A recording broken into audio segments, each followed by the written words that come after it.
Radio Anthropocène. À l'écoute du changement global. Et on continue la journée sur Radio Anthropocène en direct du festival à l'école de l'Anthropocène 2024 pour une conversation intitulée « Panne de courant, une transition énergétique en crise ». Et pour nous accompagner dans ce débat, on accueille Virginie Chaput. Salut Virginie, merci d'être avec nous. Salut. Et donc, pour réfléchir à l'état de la transition énergétique aujourd'hui avec nous, nous sommes avec Hubert Serret. Vous êtes donc manager de la transition, DG, DAF, économiste, systémicien et entrepreneur, disnovateur et ex-novateur, spécialiste de la valorisation du méthane fatal et porteur du projet Néga Carbone. Je l'ai bien dit. Oui, c'est bon. Merci beaucoup, bonjour, merci beaucoup d'être avec nous. Bonjour, merci. Et Philippe Guelpa-Bonaro, vice-président de la métropole de Lyon, délégué à l'énergie, au réseau de chaleur, la production de froid, le climat et la réduction de la publicité. Et puis un habitué de Radio Anthropocène. Bonjour. Bonjour. Merci beaucoup d'être avec nous. Alors, on va commencer, Virginie, par un gros mot. La transition énergétique. Donc tout le monde en parle, à droite, à gauche, au centre. Mais quand on écoute en détail les discours, on se rend compte que pas grand monde n'en a la même définition et surtout personne ne propose les mêmes moyens pour y parvenir. Donc pour commencer cet échange sur de bonnes bases, pour vous, qu'est-ce que signifie la transition énergétique et comment est-ce qu'on y parvient ? Qui veut commencer ? Plusieurs choses. Il y a un enjeu de réduire les consommations énergétiques pour un enjeu climatique. On sait que le climat se dérègle principalement à cause des activités humaines. Les activités humaines, elles ont besoin d'énergie pour exister. Elles ont besoin d'énergie. On est peut-être dans un contexte de d'ébriété énergétique. Moi, j'aime bien parler de d'ébriété énergétique pour mettre en rapport avec la sobriété énergétique. On doit faire la sobriété parce qu'on est en ébriété, pas parce qu'on doit absolument être foncièrement sobre, mais parce qu'on doit sortir d'un état d'intoxication aux énergies fossiles et aux énergies faciles. J'y reviendrai. Donc, on doit d'abord réduire nos consommations d'énergie, ensuite viser que tout ce qu'il nous reste à consommer, on le consomme avec des énergies issues de sources renouvelables. Renouvelables en priorité absolue. On pourra parler du nucléaire, j'imagine qu'on va nécessairement en parler à un moment donné, mais le renouvelable, c'est simplement ce que nous offre la Terre de façon soutenable, renouvelable facilement. C'est souvent du low-tech en plus, le renouvelable. Je pense au solaire thermique, je pense à l'éolien, je pense à l'hydraulique. Même la géothermie, on n'est pas loin d'être sur du low-tech quand on pense à certains systèmes. Et au bois, surtout, l'énergie renouvelable qu'on utilise depuis la nuit des temps, c'est quand même le bois. Faire brûler du bois pour avoir de la chaleur. Et je rappelle que plus de 50% des besoins de chaleur, des besoins d'énergie en France, c'est pour produire de la chaleur. Donc il y a quand même cet enjeu-là dont il faut se rappeler. Donc voilà, pour moi la transition énergétique, sobriété, efficacité, énergie renouvelable. Et j'ajouterais aussi électricité, mais aussi gaz, et gaz renouvelable si possible, et chaleur renouvelable. On parle souvent d'électricité dès qu'on pense à l'énergie. La chaleur renouvelable, on peut la récupérer à partir de systèmes de production industrielle. On peut la récupérer avec la chaleur du soleil, avec le solaire thermique. On peut la récupérer avec la chaleur de la terre. On a plein de façons de produire de la chaleur et c'est le besoin principal dont on a besoin en France actuellement et sans doute aussi dans le monde. Hubert Serret, de votre côté ? Alors, je vais être un peu plus cash. La transition n'aura pas lieu, c'est ce qu'a écrit Monsieur Fressos dans son dernier livre, là, qui est très intéressant. Il y a eu quelques critiques sur ce livre-là, j'ai cru. Oui, il y a eu beaucoup de critiques et je crois que le problème, comme disait Orwell, en ces temps d'imposture universelle, dire la vérité est un acte révolutionnaire. Donc effectivement, Monsieur Fressos est, je pense, honnête. La transition n'aura pas lieu pour une simple et bonne raison, c'est qu'il nous reste 12 ans et que la dernière étude du MIT prévoit 400 ans au rythme actuel pour atteindre les objectifs de transition. Aujourd'hui, les énergies renouvelables n'arrivent pas à peine à compenser la croissance de la demande énergétique mondiale. On ne peut pas raisonner franco-français. On est tous sur une seule et même planète. On est obligé d'avoir une vision macro, donc planétaire. Et donc la transition énergétique est insuffisante. On est bien en deçà de ce qui serait nécessaire. Les subventions aux énergies fossiles coulent à flot. On peut signaler notamment que l'ADEME a financé pour 5 millions d'euros, je crois que c'est important, la société Total Énergie qui dégage 20 milliards de profits quand même. Donc il y a quand même des abus qui sont énormes. Et on ne sortira pas de ce modèle tout simplement parce qu'on est tenu par un phénomène qui date des années 84 plus précisément, qui est une économie basée sur la dette qui nous maintient dans un modèle qui est celui du modèle carboné. Voilà. Vous, Philippe Kelpa-Bonaro, vous êtes vice-président chargé de la transition. Quand vous entendez la transition n'aura pas lieu, comment est-ce que vous réagissez ? Alors, je suis vice-président effectivement de la métropole de Lyon, donc d'un territoire qui est relativement restreint à l'échelle de la planète Terre. Donc, je parle aussi depuis mon rôle, depuis ma délégation, depuis ce sur quoi j'ai la main. Effectivement, si j'étais secrétaire général de l'ONU, peut-être que j'aurais pas tout à fait le même discours. Je suis vice-président à l'énergie de la métropole de Lyon. Et pour prendre un petit peu de hauteur, du coup, moi, je m'intéresse beaucoup à l'histoire et de tout temps dans l'histoire, l'Europe a quand même été pas tout le temps pionnière ou en avance, mais souvent. Ça a été assez le cas régulièrement. Et j'ai envie de croire, parce que j'ai aussi besoin d'avoir du sens quand je me lève le matin, de me dire que tout n'est pas perdu et que, en montrant l'exemple, et c'est Gandhi qui le disait, c'est quand même, c'est pas le meilleur moyen de convaincre, c'est le seul. Donc je crois vraiment que si au niveau des territoires en France, que si au niveau de la France et au niveau de l'Europe, on montre l'exemple d'un modèle de société décarboné, sobre, renouvelable, et où justement la course au profit et la course à l'accumulation de biens matériels n'est plus le modèle, mais au contraire que ce soit plutôt l'accumulation de liens sociaux et d'émotions positives par notamment la culture, les arts, le lien social, on peut, je ne dis pas que ça va le faire, mais on peut donner un horizon d'un monde qui est soutenable. Ça va prendre plus que 12 ans, c'est sûr. Mais je veux dire, dans 12 ans, les choses ne s'arrêtent pas, on ne ferme pas la porte et tout le monde est mort. À un moment donné, on est encore là pour des dizaines, des centaines, peut-être même des milliers d'années.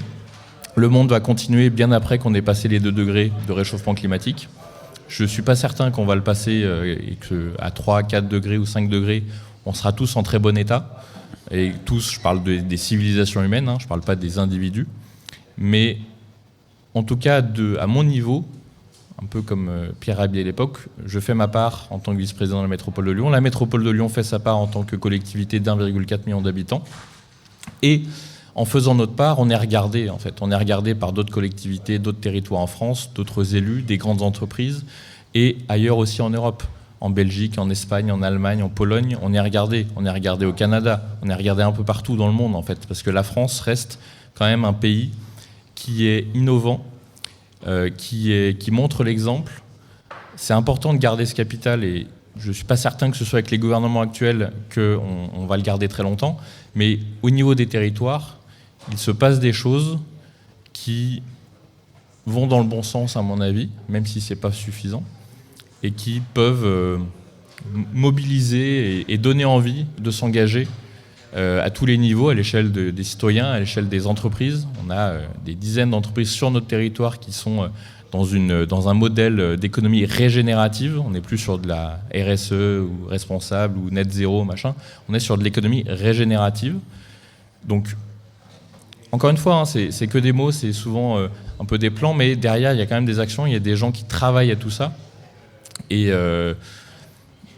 faut qu'on soit à minima pas totalement défaitiste, parce que sinon, c'est sûr que c'est le meilleur moyen de ne pas y arriver, d'être défaitiste. Et justement, vous parlez de l'échelon local. Est-ce que vous pouvez nous donner quelques exemples concrets d'actions qui vont dans le sens de la transition à Lyon ?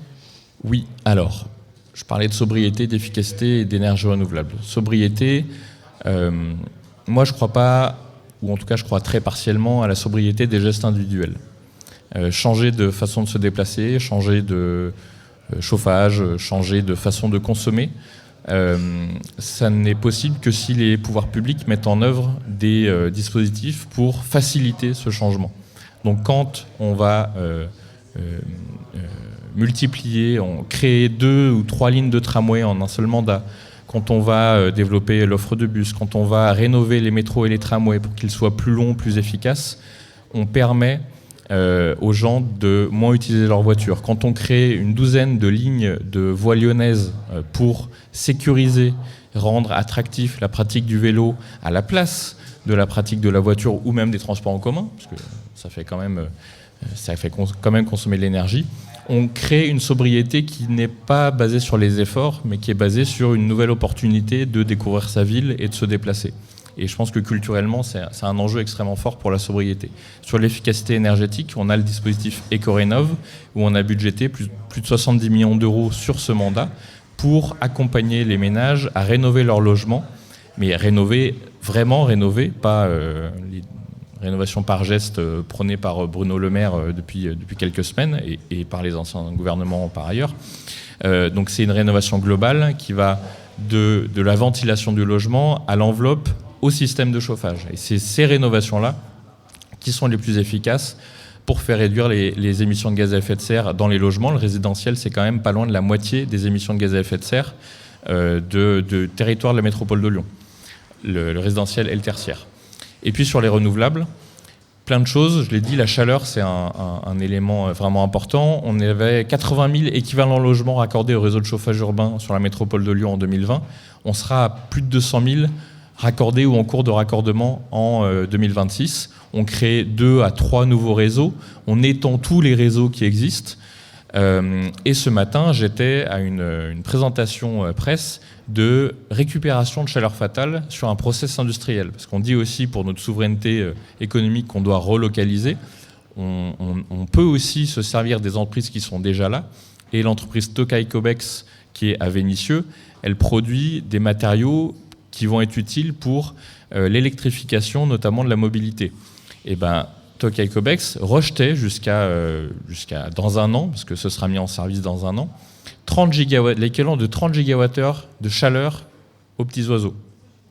C'est quand même dommage qu'on n'ait pas pensé à la récupérer avant. Et donc depuis 2020, on travaille à récupérer cette chaleur et à l'intégrer dans nos réseaux de chauffage urbain pour aller chauffer les équipements publics de Vénissieux, de Saint-Priest, les habitants, les entreprises du territoire du sud-est lyonnais. Donc il y a la récupération de chaleur fatale, il y a la production de gaz. On va créer sur la station d'épuration de Pierre-Bénite un méthaniseur qui va produire 77 gigawattheures par an de biogaz qui se substituera qui se substituera à 77 gigawattheures de consommation de gaz fossile qui est actuellement en vigueur sur la métropole de Lyon. Et en plus, une partie des boues, des digestats issus de la méthanisation de ce méthaniseur va être incinéré parce qu'on ne pourra pas le composter. Dans l'idéal, on le composte et comme ça, on amène des nutriments à nos agriculteurs du territoire. Quand les boues ne sont pas assez de bonne qualité, on doit les brûler et on va aussi récupérer 11 à 12 gigawattheures par an de chaleur pour intégrer dans nos réseaux de chauffage urbain. Et puis enfin, il y a l'électricité quand même, qui est un sujet. On produisait à peu près 60 gigawattheures par an d'électricité photovoltaïque sur le territoire en 2020. L'objectif, c'est d'être à 250 gigawattheures en 2026-2030.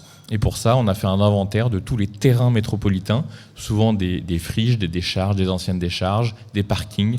Tous les toits dans le PLUH vont être une obligation de solariser les toitures des nouvelles constructions. Et puis nos collèges, par exemple, encore une fois, il faut montrer l'exemple sur notre propre foncier. Il y a une dizaine de collèges qui vont être solarisés dans le mandat. C'est une première vague, c'était un peu les plus faciles à faire. On a 2 nouveaux collèges qui vont apparaître aussi pendant le mandat avec des niveaux environnementaux quasiment passifs et une toiture solarisée là où c'est au soleil. Il y a une partie des toitures qui sont à l'ombre, donc là, ça ne sert à rien de solariser. Et globalement, la norme, ça va être d'avoir des bâtiments qui sont à la pointe de la pointe et surtout le moins énergivore possible et le plus en capacité de produire leur énergie pour de l'autoconsommation ou pour réinjecter dans le réseau. C'est vraiment, je pourrais y passer 2 heures sur la feuille de route, donc Justement. Quelques exemples. Justement, Hubert Serret, par rapport à... Je vous voyais opiner du chef il y a quelques instants. Vous qui travaillez également à proposer des solutions pour décarboner l'économie, est-ce que vous pouvez réagir, est-ce que vous voulez réagir à cette liste d'initiatives qui sont mises en place et de projets qui sont mis en place par la métropole de Lyon ? Oui, je crois que Lyon est assez exemplaire là-dessus. C'est vrai, ils font beaucoup de choses. Moi, j'étais parti de Lyon. Je suis un ancien de la Martinière, natif de la Croix-Rousse. J'étais parti pendant 30 ans. Quand je suis revenu à Lyon, notamment au niveau des transports en commun, tout était changé avec les voies de bus, avec tout ce qui a été fait. Donc, c'était vrai, le visage de la ville a vraiment changé. Donc, de ce côté-là, Lyon fait ce qu'il peut avec ses moyens. On voit bien que le budget du ministère aujourd'hui, tout ce qui est partie environnement, c'est une variable d'ajustement, alors que ça devrait être une priorité pour les générations futures, par respect pour les générations futures. Donc je pense qu'à Lyon, on fait ce qu'on peut. Je crois que la ville, elle fait pas mal de choses. Après, il y a toujours deux points, c'est pas négatif, hein, c'est toujours cette façon de penser, la d'innovation, c'est-à-dire voir ce qui est essentiel de ce qui n'est pas, mais ce qui est vraiment prioritaire. L'exinnovation, c'est-à-dire voir les conséquences de ce qu'on fait. C'est-à-dire ceux qui ont connu les anciens, les Shadok un petit peu, je parle toujours d'effet Shadok, c'est-à-dire qu'à un moment, l'énergie qu'on a produite pour fabriquer un panneau solaire photovoltaïque, avec l'extraction des matériaux, en analyse de cycle de vie complet, sur l'ACV, jusqu'au recyclage complet. Toute cette énergie, en combien de temps on va la récupérer au niveau solaire, y compris l'énergie dépensée pour l'installation. Voilà, ça, c'est un point important, parce qu'on voit beaucoup d'effets Shadok sur pas mal de projets. Et aujourd'hui, j'encourage la métropole sur les projets effectivement qui concernent le méthane sur une station d'épuration, puisque le méthane, il y a eu dans les rapports du GIEC, j'ai eu l'occasion de discuter avec Jean Jouzel, qui est un ancien de l'INSA, il faut le savoir, la promotion 68, donc il est venu pour les 50 ans en 2018 et j'ai eu l'occasion de rencontrer et de discuter avec lui. Et effectivement, il y a un truc qui me gênait beaucoup dans les rapports du GIEC, c'était l'équivalence CO2. C'est-à-dire qu'on a d'abord tout pris en CO2 alors que c'est une équivalence CO2, mais dedans, il y a un gaz qui est quand même le méthane, où on a pris une équivalence à 100 ans alors qu'il a une durée de vie réelle de 10 ans. Alors, quand on prend cette équivalence révisée, dernièrement, elle est passée de 21 à 28 fois le CO2, et maintenant on est à 30 fois le CO2. En réalité, quand on prend ces rétroactions sur sa durée de vie réelle, il est de 130 fois le CO2 à 10 ans. C'est-à-dire que le méthane a un effet de levier énorme sur le réchauffement climatique. D'où l'importance, effectivement, je pense pour la métropole. Les 30 ans, c'était déflaté de la durée. Alors oui, ce qui me gênait beaucoup, moi, en tant qu'économiste au départ, parce que j'ai une formation, j'ai un master d'économie, donc c'était plus ma partie, c'était au niveau statistique et probabilité, quand on va décliner une équivalence sur une période où quelque chose a disparu pendant 90% du temps, je trouvais que l'analyse était biaisée quelque part. Jean Jouzel était d'accord avec moi, et il m'a dit aussi qu'il y avait un problème, c'était les gens politiques, entre guillemets, qui font le résumé à l'attention des décideurs. Et si vous regardez aujourd'hui encore le rapport du GIEC et le résumé à l'attention des décideurs, on prend toujours une équivalence maintenant du CO2 de 80 fois le CO2 pour le méthane, mais sur une durée de 20 ans. Or, le rapport du GIEC est clair, la durée de vie moyenne du méthane dans l'atmosphère, c'est 9 à 11 ans. Une moyenne de 10 ans. 9 à 12 ans, on va dire. Donc c'est une moyenne de 10 ans. Donc on est plus proche de 10 ans. Et quand on prend les rétroactions qui sont le permafrost, c'est-à-dire le pergélisol en français, et les hydrates ou les caltrates de méthane, qui sont les glaçons de méthane qui fondent, qui remontent à la surface, il y a une troisième boucle de rétroaction qui arrive maintenant, qu'on connaît sur les méthaniseurs, qui est l'effet de la chaleur anthropique qu'on a dégagée du fait du réchauffement climatique, qui accélère les méthanogénèses, c'est-à-dire la fabrication du méthane par les unités. Donc on est sur une exponentielle depuis une dizaine d'années à cause du méthane. Et je crois que c'est le levier aujourd'hui, ça devrait être le méthane. Plus que c'est pas qu'il ne faut pas agir sur le CO2. Je ne veux pas dire ça, mais ce que je veux dire, c'est que le méthane a un impact qui peut être beaucoup plus rapide. Il faut savoir qu'aujourd'hui, c'est 700 millions de tonnes dans l'atmosphère chaque année. Ça veut dire 1000 milliards de mètres cubes de méthane, dont 60% est d'origine anthropique, c'est-à-dire a été produit par les humains, tout le système de production. Agriculture comprise. Comment ? Agriculture comprise. Oui, tout compris. Et les stations d'épuration, les décharges. Il faut vous rappeler qu'en France, il y a 301 décharges qui brûlent chaque année, 4 TWh. Mais quand on brûle, on transforme le méthane en CO2.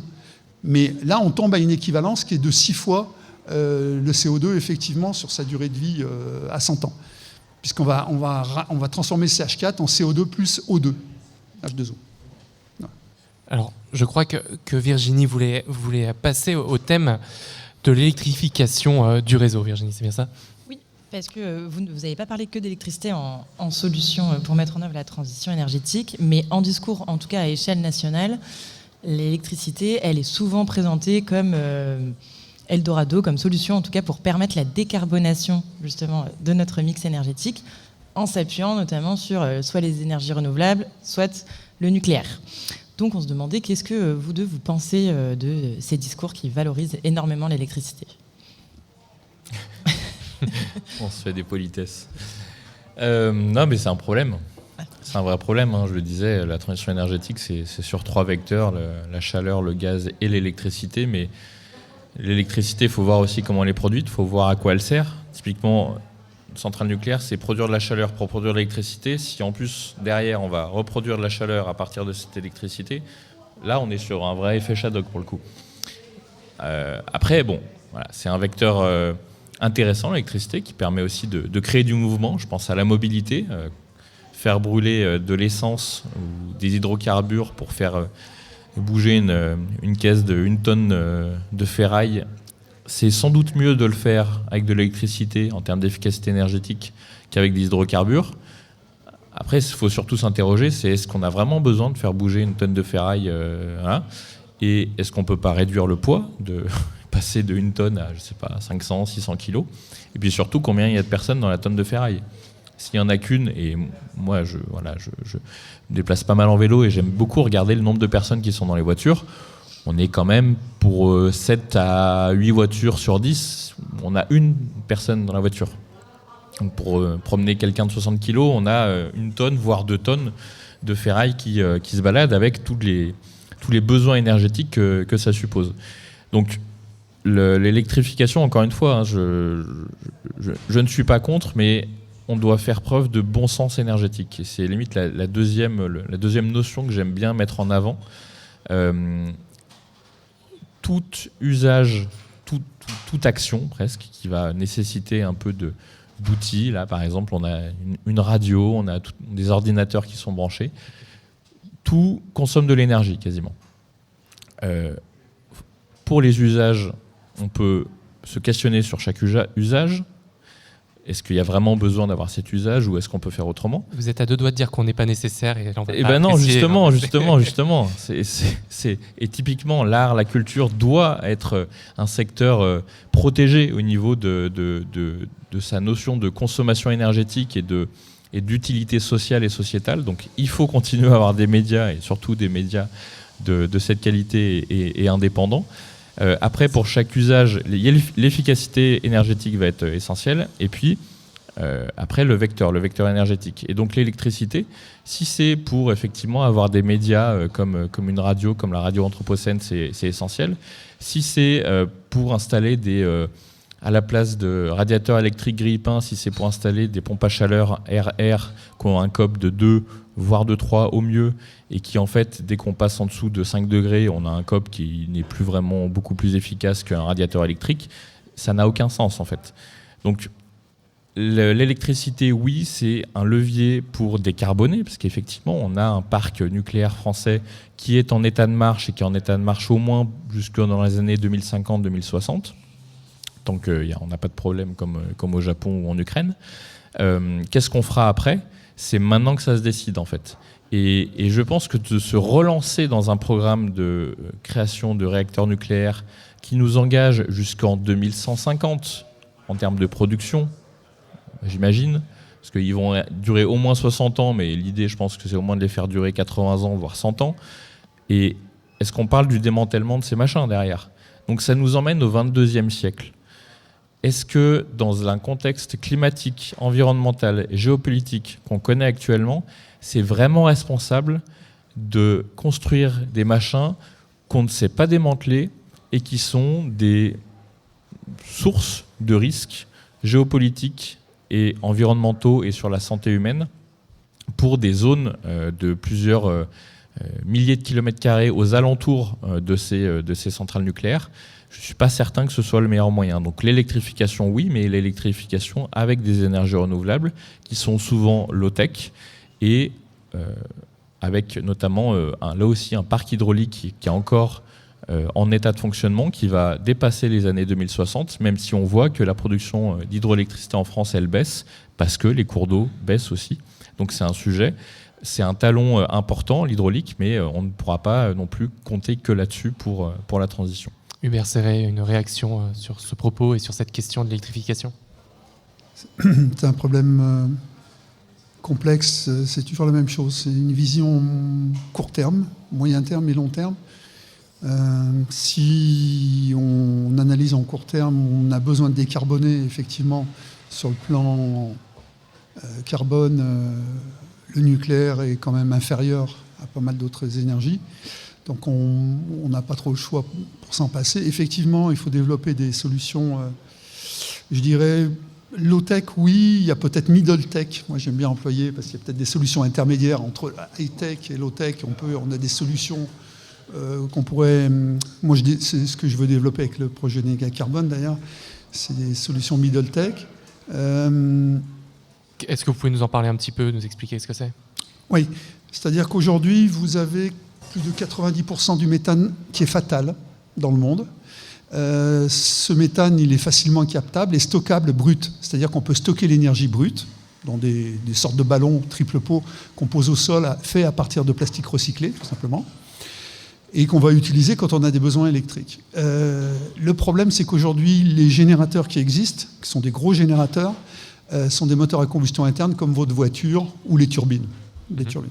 Et donc, il faut épurer ce gaz. Donc, il faut mettre un petit peu faisin devant chaque gisement. Et ça coûte très cher, ça triple le coût d'investissement. Donc le seuil de rentabilité est à 250 mètres cubes heure de CH4, c'est-à-dire de méthane. Donc tous les gisements qui sont inférieurs, c'est-à-dire plus de 90% des gisements dans le monde, ne sont pas valorisés. Dans le meilleur des cas, ils sont brûlés en France, puisque c'est la loi. Donc on divise par 5 à peu près les émissions de CO2. Mais par contre, on perd énormément d'énergie. Rien qu'en France, sur 301 décharges, on perd chaque année 4 TWh. Quand on sait qu'un réacteur nucléaire, c'est 900 MW, on voit déjà qu'on a aussi des économies à faire là-dessus. Mais il faut innover. Exactement, il faut faire une exnovation, c'est-à-dire une innovation qui est pensée durable, à la fois sur le plan humain, sociétal, sur le plan du cycle de vie complet du produit, pour qu'il soit durable, avec le moins de déchets produits derrière. Le problème, quand on traite le méthane, on a beaucoup de déchets qui sont produits, des filtres, et on a une pollution redondante. Le but étant d'éviter cette pollution et avec zéro émission CO2 derrière. Donc l'idée, c'est de le faire. Le problème, c'est le financement d'innovation sur un système français, où on voit que la BPI finance par exemple la blockchain, notamment les crypto-monnaies, qui sont énormément consommatrices d'énergie, au lieu de financer la décarbonation. Donc on a d'un côté un discours, et de l'autre côté la réalité du terrain, avec la BPI qui ne fait pas son rôle et qui demande comme garantie qu'on finance la moitié, 50%. C'est-à-dire que ça demande des très gros budgets puisqu'on est sur de l'innovation industrielle. On est sur de la mécanique de précision et des choses qui sont importantes à faire, bien que ça se rapproche du low-tech, mais c'est plus middle-tech que low-tech. Voilà. Et donc, l'électricité, oui, c'est une bonne chose. On a toujours ce problème du stockage. Il faut savoir qu'une centrale nucléaire a un rendement de 30%, ça veut dire que 70% de l'énergie qu'elle produit est envoyée dans l'atmosphère. Donc, bon, c'est bien. Alors, les SMR, on peut estimer que c'était peut-être mieux, parce que l'énergie thermique, si c'est produit dans une zone industrielle, par exemple, où il y a de l'agroalimentaire, où on consomme beaucoup de chaleur. SMR pour nos auditeurs. SMR, Small Module Reactor. C'est-à-dire, ce sont des petits réacteurs nucléaires de proximité. Oui, il y a plusieurs startups. Il y en a une, je crois, du côté de Chalon-sur-Saône qui est en train de se monter, une autre sur Paris. Et il y a une grosse, très intéressante, qui est en train de se monter à Grenoble, qui, elle, est plus sur la partie fusion. C'est-à-dire la fusion énergétique. La boîte s'appelle Fusion, je ne sais plus trop quoi. Elle est à Villefontaine, je crois, à Grenoble, dans le banlieue de Grenoble. Voilà. Donc il y a des choses qui sont intéressantes. Aujourd'hui, dans tout système de production énergétique, notamment dans le méthane, la plus grosse partie d'énergie qui est perdue, c'est de la chaleur. Et donc aujourd'hui, effectivement, il faut trouver les moyens de récupérer cette chaleur qui représente bien souvent le double du rendement électrique. C'est-à-dire qu'on peut tripler l'efficacité énergétique rien qu'en récupérant cette énergie thermique perdue. Et l'avantage du générateur que je veux faire, c'est aussi un appareil qui marche à partir d'énergie thermique, puisque c'est à combustion externe, c'est-à-dire qu'on n'a pas besoin de pré-traiter le gaz, et on peut aussi travailler à partir d'énergie solaire. L'idée étant de travailler à partir de n'importe quelle source d'énergie en les mixant entre elles, c'est-à-dire quand il y a du soleil, on travaille avec le soleil, et quand il n'y en a pas, on utilise le méthane qui a été produit pendant qu'on utilisait le soleil. Et de travailler en continu, en maximisant la production d'énergie par cogénération, en transformant le méthane, si vous préférez, en énergie électrique, thermique, pour chauffer des bâtiments ou des systèmes de production. Et ensuite, on envoie le CO2 dans des serres, puisque quand on brûle du méthane, on sort du CO2 et de l'eau, H2O, et donc on va faire pousser des plantes sous serre. Ce qui existe déjà, j'étais dans le sud-ouest, donc du côté de Marmande et de Villeneuve-sur-Lot, où on triple le rendement de production de tomates sous serre en envoyant la fumée donc, des générateurs actuels avec lesquels ils font l'électricité, qui est prise sur la combustion sur un moteur à explosion classique. Et ils envoient ça dans les serres, et en fin de compte, ils triplent la croissance des plantes, ce qui pourrait, en plus, apporter une solution rapide et efficace à l'Afrique, qui a des problèmes de nutrition aujourd'hui, en les rendant autonomes en énergie. Tout à l'heure, vous parliez de Gandhi, et je rappelle que Gandhi prônait l'autonomie partout, et je crois qu'aujourd'hui, il faut aller vers l'autonomie énergétique le plus possible et de proximité, grâce au méthane, notamment, et à l'association avec le solaire. Philippe Gappa-Bonaro, vous vouliez réagir peut-être à ce qu'Hubert Serret vient de nous dire ? Je sais pas, mais alors sur l'autonomie énergétique, disons qu'on doit regagner en souveraineté énergétique, mais en coopération, en interdépendance aussi avec des territoires. Donc c'est peut-être plutôt une autonomie à l'échelle régionale, au sens régional des grandes régions du monde, que l'autonomie stricte, parce que déjà, de par notre constitution de vivant, on n'est pas vraiment autonome, on dépend grandement de beaucoup de bactéries et d'autres organismes. Et en termes de nourriture, si on doit être autonome, ne serait-ce qu'à l'échelle du pays, ça va être, on aura un régime alimentaire un peu moins diversifié que l'actuel. Mais après, sur le principe, je suis assez d'accord avec ça. Sur les innovations, ou les ex-novations, c'est ça, hein, les disnovations. Moi, pourquoi pas, hein, et quand je parlais de low-tech, attention, je suis vraiment pas anti-progrès technique, bien au contraire, je pense que le progrès technique, il est absolument nécessaire, il existe, on doit s'appuyer sur tout ce progrès technique qu'on a vécu pendant ces 70 dernières années, mais le mettre au service du bon sens énergétique et d'un projet de société qui est basé sur plus d'égalité, de la dignité humaine, un peu le donuts en fait, un plancher social à garantir pour toutes et tous, et un plafond climatique et énergétique qu'on ne doit pas dépasser, et aussi pour être en cohérence avec les limites planétaires, ce qu'on n'arrive pas du tout à faire actuellement. Donc c'est aussi ce projet de société qui me semble important de rappeler là. Et quand je parlais tout à l'heure de nucléaire, et c'est valable pour toutes les innovations, je pense que depuis 70 ans, on est habitué à extraire de la Terre de l'énergie pour satisfaire nos besoins qui augmentent progressivement chaque année, chaque décennie, etc., etc. Et c'est ce qui nous met dans le mur, c'est ce qui nous fait dépasser les limites planétaires. Le projet de société qui me semble sage, en fait, c'est même pas un truc de ouf, hein, c'est juste du bon sens, encore une fois, c'est d'inverser un peu le truc, c'est de caper nos besoins, de caper nos usages sur ce que la Terre peut nous offrir de façon renouvelable et relativement low-tech, middle-tech, disons que dans un progrès technique qui est socialement utile à toutes et à tous, et pas que à certains. On a quand même toute une partie du progrès technique actuellement qui va chercher soit à faire du transhumanisme, soit de l'IA pour des profits financiers, soit de la recherche spatiale qui ne me semble pas forcément pertinente, ou de la recherche, je suis gentil en disant recherche, ça peut être aussi du tourisme spatial. Enfin voilà, il y a vraiment à réinterroger ces usages de l'énergie jusque dans notre projet de société. Et là-dessus, en fait, oui, toutes les innovations sont bonnes à accueillir dès lors qu'on est dans cet état d'esprit de se limiter à ce que la planète peut nous offrir de façon relativement gratuite et renouvelable. Alors, j'ai une petite question sur un terme que vous avez utilisé plusieurs fois, qui est le terme bon sens. je trouve pour ma part que c'est un terme qui peut être ambigu parce que finalement n'importe qui peut se réclamer du bon sens et vous construisez donc, quand on vous écoute depuis tout à l'heure, votre argumentaire autour du bon sens. Mais le bon sens donc, peut être évoqué pour plein de raisons très différentes les unes des autres. Pourquoi est-ce que vous choisissez ce terme-là ? Parce que déjà, je pense que c'est un terme qui parle à peu près à tout le monde, plus que le mot sobriété. Parce que le mot sobriété, pour une certaine partie de la population, disons qu'ils sont déjà en sobriété forcée. Donc leur parler de sobriété quand ils ont déjà du mal à manger dans le mois, ça peut vite être indécent. Parler de sobriété pour des gens qui ont été habitués à être en ébriété, justement, c'est pas évident non plus et c'est pas forcément fédérateur. Et je pense qu'on a surtout besoin de fédérer, de massifier les enjeux, la conception du monde vers une transition, une transformation écologique. Et je parle de bon sens, et derrière, je dis ce que c'est le bon sens. C'est le donut, c'est le plancher social et c'est le plafond environnemental.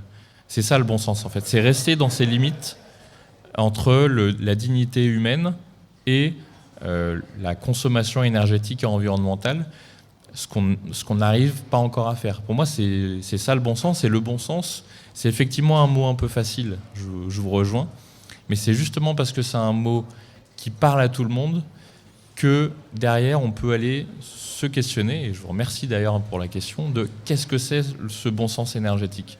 C'est le plancher social et c'est le plafond environnemental. Parce que finalement, Bruno Le Maire, que vous évoquiez tout à l'heure, utilise très souvent le terme bon sens également. Mais voilà, je pense qu'il faut se réapproprier les mots en fait et pas laisser à la droite ou voire à l'extrême droite des mots qui vont fédérer parce qu'en fait ils grandissent en utilisant des mots mainstream, des mots justement comme ce mot de bon sens et d'autres. Et en fait, on doit se le réapproprier au niveau des valeurs humanistes et de long terme en fait. Hubert Serret, vous vouliez réagir ? À la place du mot bon sens, effectivement, qu'on entend beaucoup chez les politiques, je lui préfère le mot conscience. Je voudrais faire référence à un bouquin qui m'a apporté un éclairage du temps où j'étais à la Martinière en économie. Donc, j'apprenais la main invisible d'Adam Smith et souvent je me demandais, je me disais, mais pourquoi cette main, elle cherche à maximiser sa consommation en fonction des limites de son pouvoir d'achat. Alors, je n'avais pas de réponse, ça a duré des années et des années, jusqu'il y a 5 ans, donc, quand le bouquin de Sébastien Boller est sorti sur le bug humain, qui m'a beaucoup éclairé et dans lequel je me suis retrouvé, en fin de compte, et je n'avais pas compris, c'est un neuroscientifique, très intéressant son bouquin. En fin de compte, nous sommes tous, et c'est ça qu'il faudrait qu'on prenne conscience, nous sommes tous des drogués, des junkies de la dopamine. Et cette dopamine, elle est délivrée à l'humain uniquement s'il consomme toujours plus. S'il consomme toujours plus, principalement de nourriture, de sexe, de confort et de pouvoir. Alors le pouvoir, ça donne les 3 meilleurs du précédent, et c'est aussi concentré dans un outil qui est devenu un moyen de concentration du pouvoir, qui est l'argent. Et ensuite, l'information, qui donne aussi de la dopamine parce qu'elle amène au pouvoir. En fait, si les gens prenaient conscience de ce bug du striatum, ils auraient moyen de le traiter différemment. Et pour revenir à l'aspect social et effectivement aux autres, en fin de compte, les études allemandes, ils ont fait des expérimentations, pas mal d'expériences, les Allemands, là-dessus. Ils se sont rendus compte que c'était plus présent chez les femmes d'ailleurs que chez les hommes, mais que l'altruisme développait aussi un dosage de dopamine intéressant qu'il faudrait développer. Mais comment vous voulez développer l'altruisme chez les gens quand toute la journée ils sont bombardés sur les radios, sur la télé, de publicité qui les pousse à consommer, de marketing qui est dirigé, qui est manipulé dès l'entrée dans les magasins, dans les grandes surfaces pour ceux qui y vont encore, qui cherchent à faire... les pentes sont calculées, puisque c'était mes clients, donc je le sais, sont calculées pour que le chariot aille dans un endroit où on va vous faire aller directement, où tout est prévu, on vous envoie des odeurs pour vous motiver à manger des produits quand vous passez dans les rayons, etc. Tout est calculé pour vous obliger à cette surconsommation pour cette dose de dopamine, cette dose de shoot. Mais cette dose de shoot, vous l'avez que si vous consommez toujours plus. Et en consommant toujours plus, on mange la Terre, en fait. On est en train de dévorer cette planète. C'est ça qu'il faut prendre conscience. Et l'altruisme, effectivement, permettrait de combattre utilement ça si les gens prenaient conscience que nous sommes tous, plus ou moins, à un certain niveau, des drogués, des junkies de la dopamine. Eh ben, merci beaucoup. Et justement, pour rebondir là-dessus, est-ce que l'une des raisons qui expliquerait qu'on s'en sort pas trop avec la transition énergétique, qu'il n'y a aucune solution qui est vraiment viable pour le moment, ça serait pas qu'on pense à partir du capitalisme et de la recherche de croissance, encore et toujours? Est-ce qu'il n'est pas là, en fait, le réel problème, plus que du côté des différentes techniques qu'on pourrait développer? Tu ouvres la boîte de Pandore, là. À vous, messieurs. Je commence. Tu commences ? Ouais, je commence. Vas-y. Bon, j'ai publié sur LinkedIn une étude, j'ai mis gratuitement, j'ai mis quand même 3 ans à la faire parce qu'il y a des informations qui sont très difficiles à obtenir, notamment en ce qui concerne la dette des pays publics et privés. On arrive à obtenir la dette privée et publique, c'était très confidentiel. J'ai réussi à les obtenir entre 1970 et 2018. J'avais quelques idées et j'ai modifié l'équation, qui est une équation connue, utilisée par l'Agence mondiale de l'énergie, l'AIE, et la Banque mondiale, le FMI, BP aussi l'utilisait, qui est l'équation de Kaya, à laquelle j'ai rajouté la dette. Parce qu'il y avait un truc qui me manquait dans cette équation quand je regardais les courbes.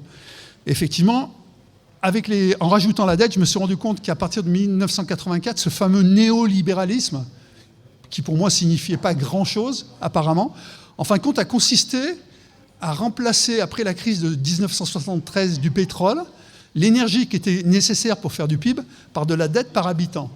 Et comme ceux qui ont inventé ça, c'est ceux qui avaient la planche à billets mondiale, qui étaient les Américains, ils ont endetté tout le monde pour faire leur croissance du PIB.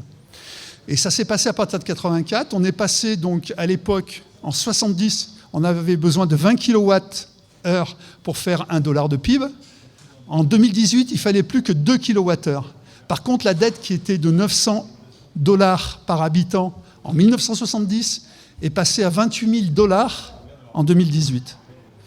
Et donc, on a substitué l'énergie nécessaire pour faire la fameuse croissance du PIB par de la dette par habitant. Et en enchaînant la dette par habitant, c'est-à-dire publique et privée, c'est le truc qui ruisselle mieux que n'importe quoi, la dette. On a enchaîné les gens dans un modèle dont on ne peut plus s'extraire aujourd'hui et dont on voit aujourd'hui qui sert de prétexte à réduire ce que j'appelle, à créer un darwinisme social, bien que j'aime pas le terme darwinisme, qui est un modèle qui a été imaginé au 19e siècle par Spencer, qui consistait à éliminer tous les gens qui n'étaient pas assez productifs de PIB, ou pire, ceux qui coûtaient du PIB, en les privant des moyens de survivance. Et on arrive dans ce modèle-là, une forme d'entonnoir, qui est extrêmement dangereux et qui entraîne une réaction des classes qui sont perdues, qui se sentent condamnées à voter justement aux extrêmes. Et paradoxalement, ceux qui sont à l'origine de cette difficulté amènent au pouvoir ceux qui le souffrent. Je voudrais juste terminer par un truc historique, mais qui est vraiment extraordinaire, c'est Keynes. Keynes, en 1919, il est représentant de l'Angleterre au tour de table, qui est chargé de fixer la dette aux Allemands, la dette de guerre. Et il va claquer la porte à ce moment-là en avertissant bien, la dette que vous allez créer va provoquer la prochaine guerre mondiale. Et il avait raison. Et aujourd'hui, la dette qu'on a créée va créer la prochaine guerre mondiale. Et donc, si on ne sort pas de cette dette d'une manière ou d'une autre, en créant, par exemple, comme on l'a proposé avec d'autres, avec une personne qui s'appelle Monsieur Dufresne, avec qui vous trouverez sur LinkedIn, qui est un haut fonctionnaire, qui a écrit un bouquin là-dessus, comment sortir de la dette, en créant une banque, en fin de compte, de la reconstruction de ce qu'on a détruit. C'est-à-dire une banque qui serait sortie du système bancaire, et surtout pas à la main des banquiers, comme c'est actuellement la Banque centrale l'est, et qui serait chargée de reconstruire à la fois la biodiversité et à la fois le climat, par des mesures destinées, sans objectif financier particulier, juste pour la reconstruction des conditions d'habitabilité de la Terre pour les générations futures. Alors Philippe Gappa-Bonaro, exercice très facile, vraiment en 2 mots avant les questions du public. Votre avis sur ces propos et sur le rôle du capitalisme? Je souscris, je crois à tout. Globalement, tout ce que j'ai compris et entendu, je souscris. Pour le dire, pour exprimer ma pensée, déjà, ça s'appelle pour moi l'écologie. Voilà, c'est ça ce modèle de société pour sortir du capitalisme, c'est l'écologie dans le sens où on est quand même dans un monde actuel avec des rapports de force, des enjeux, etc. Donc, on a quand même une organisation sociétale qui fait que certains ont beaucoup d'argent. Et sauf si on a une révolution extrêmement forte et autoritaire et rapide qui va chercher l'argent où il est, donc dans la main de certains, je ne suis pas sûr non seulement que ça se passe très bien, et je ne suis pas sûr que ce soit possible. Donc, utilisons l'argent là où il est pour financer la transition écologique, parce que ça demande des investissements. et donc avec un système économique qui permette de financer qui permette une forme de rémunération qui ne soit pas forcément du coup financière pour ceux qui apportent ce capital. Et ensuite, à côté, on met en œuvre aussi un modèle de société qui n'est plus effectivement basé sur la pub, sur le marketing, sur l'accumulation, sur l'enrichissement personnel, mais qui est basé sur les liens sociaux, sur la culture, sur le développement des émotions, sur la croissance on va dire un peu l'esprit, la croissance de l'esprit pour remplacer la croissance des biens matériels. Moi, j'ai du mal à croire à la décroissance. Je crois que c'est un mot qui fait peur à beaucoup de gens, comme l'anticapitalisme. Même si je partage cette idée, je pense que ça fait peur à beaucoup de gens. Et moi, je cherche des mots qui vont fédérer un maximum de personnes sur des idées qui sont en fait les mêmes, mais pas tout à fait dites de la même façon. Et ça s'appelle, selon moi, l'écologie. Philippe Galpa-Bonnaro, Hubert Serret, merci beaucoup. On vous propose de faire une très courte pause musicale et puis on se retrouve juste après avec les questions du public. Radio Anthropocène. À l'écoute du changement global.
Et on est de retour avec Philippe Galpa-Bonnaro et Hubert Serret.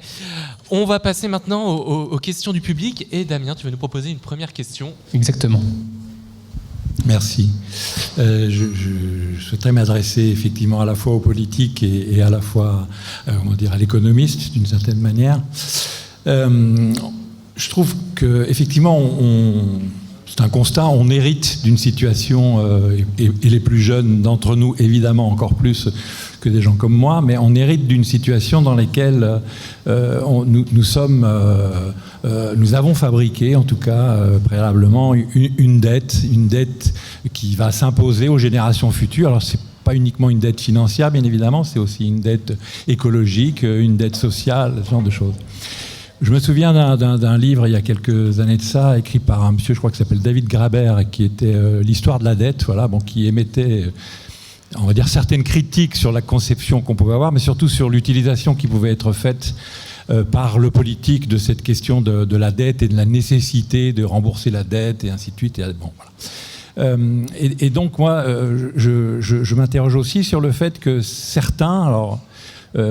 disent qu'aujourd'hui, par exemple, la sortie des énergies carbonées est particulièrement rendue difficile, non pas uniquement pour des problématiques culturelles, de mode de vie ou autre chose, mais aussi pour des problématiques économiques qui sont liées à des dettes qui ont été contractées par les tenants de l'industrie carbonée, le pétrole, tout ce qui s'ensuit, et que ces dettes au niveau financier mondial sont tellement colossales que les compagnies elles-mêmes ne sont pas en mesure de réduire dans le temps qui nous est imparti pour essayer de résoudre la crise qui se présente à nous, ne sont pas en mesure financièrement d'arrêter, de dire stop, on arrête le pétrole, on arrête tout ça, ce qui est une utopie bien sûr, mais ne sont pas en situation de le faire. Et certains économistes vont jusqu'à dire qu'effectivement, ce ne serait possible que parce que les citoyens et les politiques accepteraient de prendre à leur charge cette dette et donc de payer de leur denier la sortie de cette crise et effectivement de ces modes utilisant les énergies carbonées. Donc, je n'ai pas, je n'ai pas de certitude sur le sujet. J'interroge l'économiste sur la pertinence éventuellement de cette thèse. Et puis le politique, si cette thèse s'avérait être une nécessité, comment faire, comment traiter le problème? Alors, sur la thèse, elle est exacte. Hein. Qu'est-ce qu'un banquier, en fait?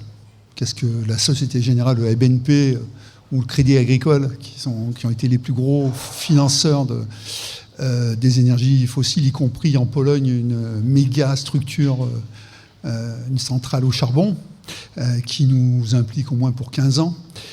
Donc, effectivement, le doigt est dans la portière, on est coincé. Donc, c'est très intéressant ce que vous dites, parce que ça permet, aujourd'hui, de dire aux gens, changez de banque. Sortez votre argent de ces banques-là. Quittez ces banques. Moi, je suis parti à la Nef, je suis parti au Crédit Coopératif. Dès 2008, quand j'ai compris les subprimes, j'ai dit, mais c'est des escrocs. Effectivement, c'est une escroquerie. Et là, on est dans la même escroquerie. C'est-à-dire qu'ils nous ont coincés, c'est une prise d'otage. Les banquiers sont spécialistes de ce genre de choses, comme ils ont fait pour les subprimes. C'est une prise d'otage. C'est too big to fail. Donc, dans mon étude, justement, que j'ai publiée sur Internet, donc, sur la dette et le chaos, entre guillemets, puisque ça nous conduira inévitablement à un chaos, j'ai expliqué les 3 phases. La première phase, c'est le pic pétrolier de 70 du pic des Américains, qui a entraîné derrière, effectivement, la suppression de la parité or du dollar, parce qu'ils étaient obligés d'acheter le pétrole en dollars et ils voyaient partir leur or. Donc, ils ont arrêté ça. Du coup, en rétorsion, les pays producteurs de pétrole ont multiplié par 3 et les Américains ont commencé à avoir la récession.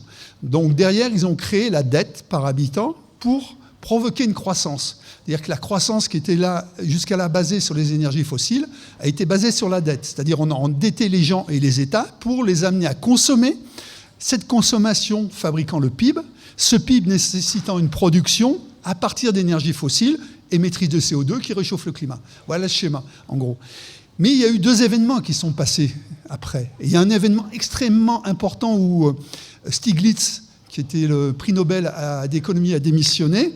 C'est quand Bill Clinton, pour être réélu, a cédé à Goldman Sachs, à JP Morgan, à Morgan Stanley, tous ces gens de la Réserve fédérale.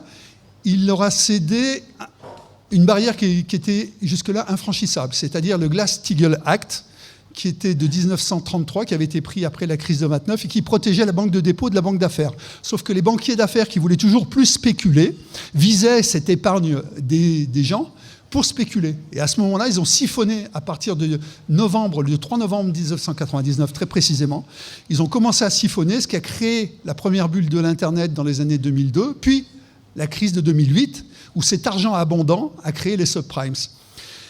Donc, là-dessus, on s'est trouvé avec Lehman Brothers qui s'effondre et obligé tout le monde de renflouer. Nous, on n'avait pas commis de faute. On nous a mis une dette pour payer tout ça, mais ce n'est pas nous qui devrions supporter la dette. C'est ceux qui ont commis les fautes, c'est-à-dire les gros banquiers. Sauf que les banquiers sont des intermédiaires. C'est-à-dire c'est votre épargne qu'ils avaient entre les mains. À qui vous l'avez confié, vous lui avez fait confiance. Donc aujourd'hui, c'est pareil. Vous faites confiance à qui? À des gens qui financent les énergies fossiles, qui détruisent votre avenir, qui détruisent l'avenir de vos enfants, qui détruisent la planète. Donc quand on est à la BNP, ce matin il y avait un article de Bon Pote, peut-être vous l'avez vu sur LinkedIn justement, qui a quitté la BNP parce qu'il a dit non, j'arrête de financer ces trucs-là. C'est votre argent qui décide aujourd'hui de ce que vous allez faire pour nos enfants. Et effectivement, il faut changer cette vision-là et comprendre que le banquier est un intermédiaire qui prend des commissions dans les 2 sens. D'accord ? Et c'est lui qui gère la BCE et les obligations d'État, c'est-à-dire les créations de dettes, qui reprend des commissions de l'autre côté. Donc effectivement, ils nous tiennent le doigt dans la portière, puisque si demain on arrête, ça s'effondre. On n'a pas le choix, sauf que maintenant, il faudrait mettre d'autres taxes, notamment sur les paradis fiscaux, sur la taxe Tobin, sur toutes les transactions financières. Il faudrait mettre rapidement des taxes, parce que voilà, là, c'est plus possible. C'est plus possible. On va arriver à des extrêmes qui, à mon avis, vont entrer en résonance avec des phénomènes difficiles, sociaux, et des guerres civiles, inévitablement. Donc, soit on réagit pas. Mais c'est vrai que les banques ont déclenché ça. Et les banques sont responsables à 100%. Philippe Guelpa-Bonaro. Ouais, non, mais pareil, j'adhère en tout point. Le premier truc à faire quand on est citoyen, ou même TPE-PME, c'est de changer de banque. Avant de mettre un bulletin dans une urne ou de changer sa façon de consommer, c'est vraiment le truc le plus efficace et presque le plus facile. Après, effectivement, c'est voter pour des gens qui ont pour programme la redistribution de richesses et aller chercher l'argent là où il est, donc par un ISF climatique, par une taxation des transactions financières, par des vrais moyens pour lutter contre la fraude fiscale, qui est quand même 10 à 15 fois plus importante que la fraude sociale, et de se servir de cet argent pour réparer cette dette écologique en investissant pour la sobriété énergétique, pour l'efficacité énergétique, la rénovation des bâtiments. On a encore raboté de 900 millions, là, Bruno Le Maire, sur ce sujet-là.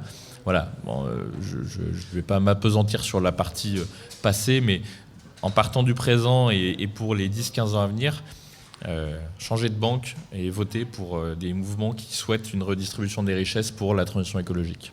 Malheureusement, le temps file et va nous manquer, mais on a le temps pour une dernière question extrêmement rapide du public. En un mot, alors, oui. En un mot, donc on rabote de 900 millions dans le budget national et on accorde 850 millions de subventions à ArcelorMittal, dont le siège social est au Luxembourg et qui ne paye pas son impôt sur les sociétés en France, alors que toutes les TPE, PME, PMI payent 25% d'IS.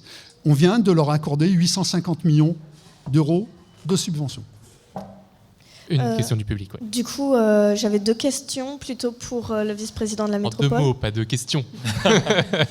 Oui, mais ma première question, c'est, vous étiez intarissable tout à l'heure sur le programme d'aide. Est-ce que vous communiquez sur ces aides? Comment est-ce que vous communiquez et comment est-ce que c'est reçu? Et ma deuxième question, c'est, tout à l'heure, vous disiez que vous ne croyez ni à la décroissance ni à l'anticapitalisme. Ce serait quoi pour vous une écologie ni décroissante ni anticapitaliste?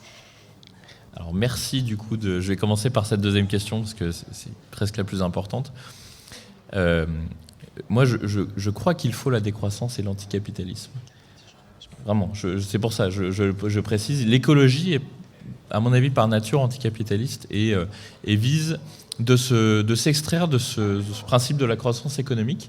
Par contre, je pense qu'il faut qu'on trouve des mots, des récits, des imaginaires qui nous évitent de rester coincés dans ces concepts du XXe siècle et créer justement des imaginaires qui donnent envie non seulement à des gens qui sont profondément et qui sont militants anticapitalistes et décroissants, mais qui sont aussi capables de parler à d'autres personnes qui n'ont pas cette conscience politique qu'auront les anticapitalistes et les décroissants, parce que les anticapitalistes et les décroissants, pour se dire comme ça, il faut avoir une conscience politique quand même affûtée, et une culture, etc. Mais la France est faite de plein de gens très diversifiés, qui n'ont pas forcément cette culture, qui ont d'autres influences, et on doit être capable de rameuter au moins la moitié de la population pour, à un moment donné, savoir élire des gens démocratiquement qui mettent en place ce programme qui sera anticapitaliste et décroissant,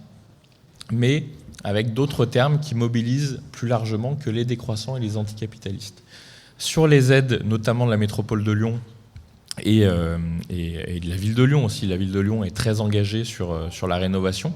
On a de la communication, on a des communication avec les maisons de la métropole et les CCAS, notamment à destination des publics les plus vulnérables, pour qu'ils fassent appel, par exemple, au Fonds Solidarité Logement Énergie, qui n'est pas toujours assez consommé chaque année. Donc on sait qu'on a des gens en précarité énergétique. On a un fonds pour les aider à payer leurs factures énergétiques, et ce fonds, il n'est pas consommé chaque année. Donc on a un problème de communication, et depuis 2 ans, on fait un Énergie Tour.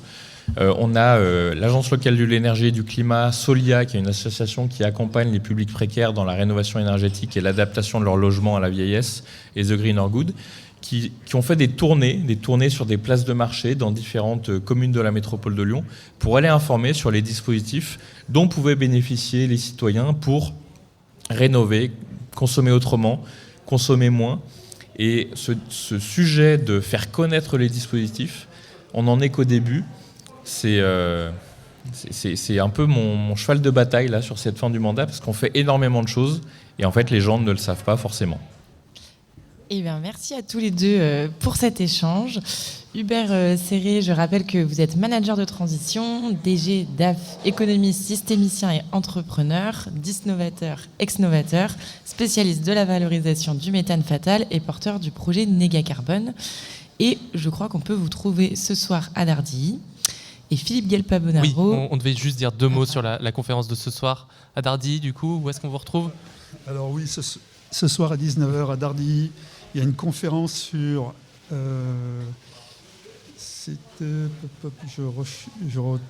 sur la biodiversité, un bien commun, donc à 19h30. C'est au parc de Lac-Duc, 59 chemin de l'Alias à Dardilly. Donc c'est à 19h30, il faut s'inscrire sur Internet. Voilà, c'est jusqu'à 21h30. Ça risque d'être intéressant. Le message est passé, vous nous faites un petit peu de concurrence, mais on vous en veut pas trop. Merci beaucoup. Et donc Philippe Guelpa-Bonaro, vous êtes vice-président de la métropole de Lyon, délégué à l'énergie, au réseau de chaleur, à la production de froid, au climat et à la réduction de la publicité. Merci à tous les deux. Virginie aussi, merci beaucoup. On te retrouve d'ailleurs toute l'année. Virginie, on te retrouve toute l'année sur notre antenne pour ta chronique énergie que vous pouvez retrouver sur notre site radio-anthropocène.fr et sur toutes les plateformes de podcast. Nous, on continue la journée sur Radio Anthropocène avec le Book Club de Sylvain Grisot. On s'excuse pour le léger retard qu'on a pris. Il est animé par Bérénice Gagne. C'est toujours en direct, toujours en public de Pilot pour le festival à l'école de l'Anthropocène 2024. Radio Anthropocène. À l'écoute du changement global.